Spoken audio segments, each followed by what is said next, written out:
Bismillahirrahmanirrahim. Assalamu alaikum dear students, how are you? I hope you would be fine.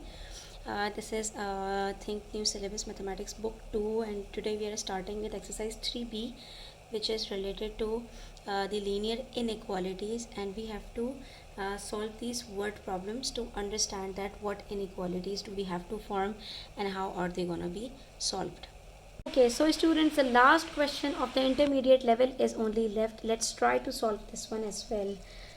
The question says Sarah opened her money box to find 50 pieces of $5 notes and $2 notes. ठीक है? What does it mean? It means when she opened her money box, she found out that there were 50 pieces of $5 notes and $2 notes. Means there were total 50 pieces of certain notes in which some of the notes were $5 notes. That is, the worth of each note was $5, right? And some of the 50 pieces notes were $2 notes. ठीक है? But their total was 50 notes. ठीक है? Maybe $5 notes would be 25 and the rest 25 were also $2 note. Or maybe $5 notes were more than $2 notes. So in this case, let's say $5 notes would be 30 in number, and this would be then 50 minus 30, which is 20. And if this one is less, let's say these $5 notes would be 20.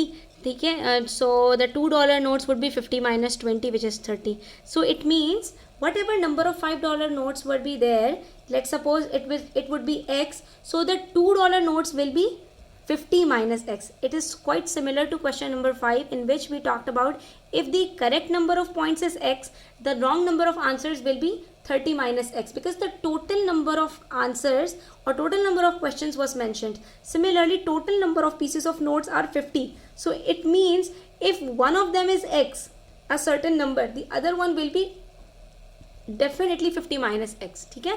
जब आपको ये बता दिया जाए कि total इतनी है हमारे पास, जिसमें से कुछ इतने हैं और कुछ इतने हैं, तो इसका मतलब क्या है कि पहले वाले को अगर आपने एक्स सपोज किया है तो दूसरा वाला डेफिनेटली टोटल नंबर में से सब्ट्रैक्ट होगा. ठीक है? यही सेम चीज़ हमने क्वेश्चन नंबर 5 में की. अब यही सेम चीज़ हम क्वेश्चन नंबर 6 में भी करेंगे. नाउ इट सेज सारा ओपनड हर मनी बॉक्स. तो अब इसके अंदर हमसे कह रहे हैं इफ़ द टोटल वैल्यू, अगर हम टोटल वैल्यू की बात करें of all the notes is more than 132.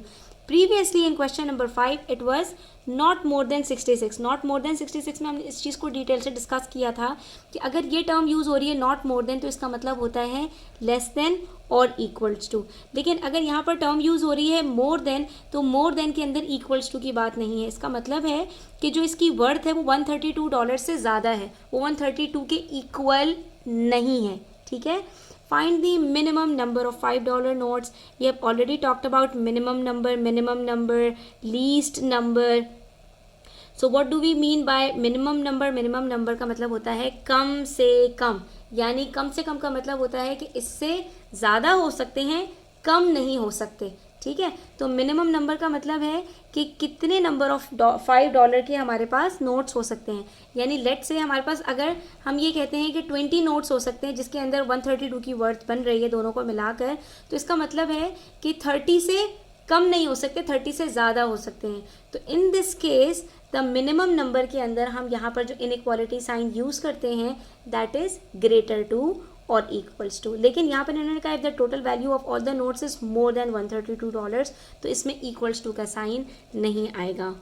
So what we will do, we will simply suppose the total number of $5 notes. हमें ये पता लगाना है कि $5 नोट्स कितने होने चाहिए कम से कम, यानी उससे ज़्यादा तो हो सकते हैं, क्योंकि इन्होंने कहा find the minimum number of $5 notes she has when the total value of all the notes is more than $132. तो देखो हम $5 नोट्स बढ़ाते चले जाएंगे तो $132 की जो रिक्वायरमेंट इन्होंने लगाई है वो पूरी हो जाएगी. ठीक है? और हमें $132 से ज़्यादा करने हैं पैसे, तो जितने ज़्यादा $5 के नोट्स होंगे उतनी वर्थ ज़्यादा होगी.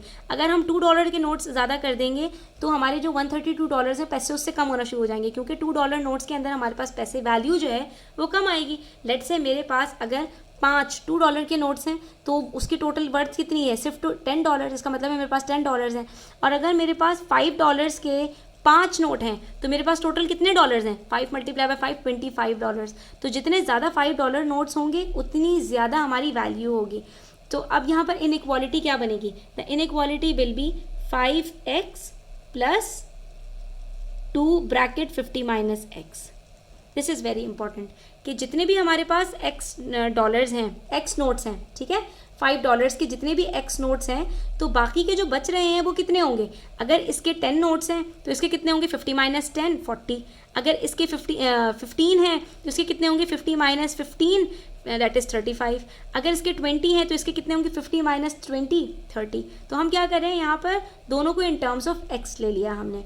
अब इन्होंने इसके बाद हमसे क्या कहा? इफ़ द टोटल वैल्यू, अब जो इसकी टोटल वैल्यू आएगी ना एक, कि हमारे पास यहाँ पर जितने भी नोट्स हैं उसको 5 से मल्टीप्लाई करेंगे और यहाँ पर जितने भी $2 के नोट्स हैं उसको 2 से मल्टीप्लाई करेंगे, तो हमें टोटल पता चल जाएगा हमारे पास कितने पैसे हैं। तो ये कह रहे हैं कि जो आपके पास टोटल वैल्यू आ रही है ना, if the total value of all the notes is more then, तो मोर देन का मतलब है कि ये ज़्यादा होना चाहिए, ठीक है, मोर देन का मतलब है ग्रेटर देन, ठीक है, इज़ ग्रेटर देन 132। और यहाँ पर इन्होंने हमसे नॉट लेस देन का वर्ड यूज़ नहीं किया, जैसे कि क्वेश्चन नंबर 5 में नॉट मोर देन का वर्ड यूज़ किया था। मैंने आपसे ये बात फिर से बता रही हूँ कि अगर इन्होंने मोर देन का वर्ड यूज़ किया है तो सिर्फ ग्रेटर टू की साइन आएगी, लेस देन का वर्ड यूज़ किया है तो सिर्फ लेस देन की साइन आएगी। अगर इन्होंने नॉट मोर देन का वर्ड यूज़ किया है तो लेस देन के साथ इक्वल्स टू की साइन आएगी, और अगर इन्होंने नॉट लेस देन का वर्ड यूज़ किया होता इसी क्वेश्चन में तो हम ये ग्रेटर टू के साथ इस इक्वल्स टू का साइन लगाते, ठीक है। बार बार चीज़ों को रिपीट कर रही हूँ ताकि ये चीज़ें आपको याद हो जाएंगी। Now what you have to do is you simply have to solve it, and as you will solve it you will get the answer to x, ठीक है, और फिर हम उसको वेरीफाई कर लेंगे। So 5x plus 2 into 50 is 100 minus 2x is greater than 132. So 5x minus 2x is 3x, 100 will go there, it will become 132 minus 100 which is 32, and so 3x is greater than 32, and then x will be greater than 32 upon 3, and the answer will be 10.66. 3 tens are 30, and when this is left, so it will be 10 whole 2 upon 3 or 10.67.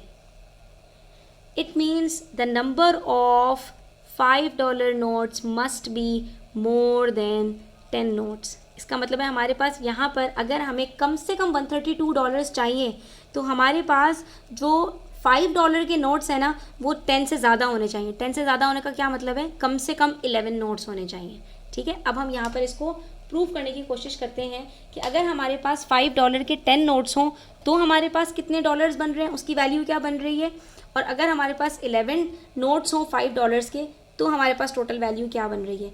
Let's try to verify it, ठीक है, यहाँ पर verify कर लेते हैं।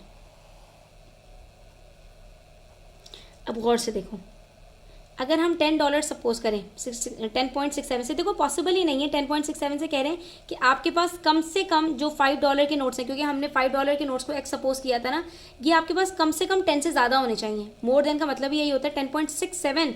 यहाँ पर तो आंसर में ही 10.67 आ रहा है। अगर यहाँ 10 आंसर आया होता ना तब भी हम 10 को कंसिडर नहीं करते, क्योंकि हमारे पास ग्रेटर टू की साइन है, इज इक्वल्स टू नहीं लगा हुआ इसके साथ। बट स्टिल अगर हम 10 ले लेते हैं यहाँ पर, तो 10 मल्टीप्लाई बाय 5 क्या होता है? 50 प्लस 10 के बाद कितने नोट्स बचते हैं 50 में से? 40 मल्टीप्लाई बाय 2 इज़ 80, तो 80 प्लस 50 इज इक्वल्स टू 130। और हमें कितनी चाहिए? हमने कहा था कम से कम हमारे पास जो वैल्यू आए इन नोट्स की वो $132 तो हो, कम से कम। इन्होंने बल्कि यहाँ पे ये भी नहीं कहा था, इन्होंने कहा था वो कम से कम 132 से ज़्यादा हो। मोर देन का मतलब होता है 132 से मतलब यानी 133 हो एटलीस्ट, ठीक है। तो अब यहाँ पर अगर हम 11 रखते हैं कि हमारे पास $5 के 11 नोट्स हों, तो 11 मल्टीप्लाई बाय 5 इज़ 55, तो बाकी कितने बचे? 50 minus 11 is equals to 39, and 39 multiply by 2 is equals to 78। तो अब ये टोटल वर्थ कितनी बनती है हमारे पास? 39 multiply by 2 is 78 plus 55 which is 133। इस केस में हमारे पास जो नंबर ऑफ़ डॉलर्स की वर्थ है यानी टोटल वैल्यू है, यानी कि टोटल कितने डॉलर्स हैं मेरे पास, वो कम से कम 133 हैं, which is more than $132, and hence the inequality is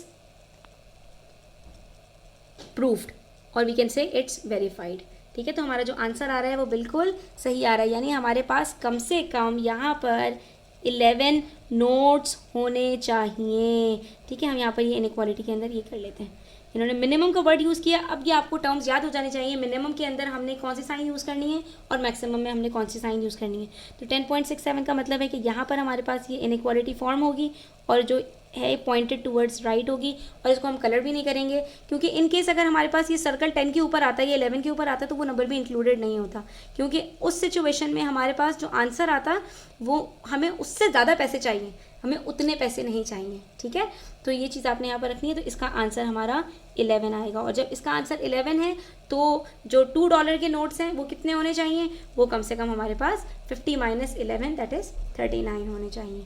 ठीक है, तो this is how we are suppose to solve these questions. I hope it's clear to you. Still if you have any questions, any queries, you can ask me in the comment section and take care. अल्लाह हाफिज़। तो बच्चों आज के लिए इतना ही। इंशाल्लाह next video के अंदर हम मज़ीद क्वेश्चन सॉल्व करेंगे। तब तक अपना ख्याल रखें। चैनल पर नए हैं तो सब्सक्राइब करते जाएं, वीडियो अच्छी लगी हो तो लाइक करें, अपने फ्रेंड्स के साथ ज़रूर शेयर करें। Take care. अल्लाह हाफिज़।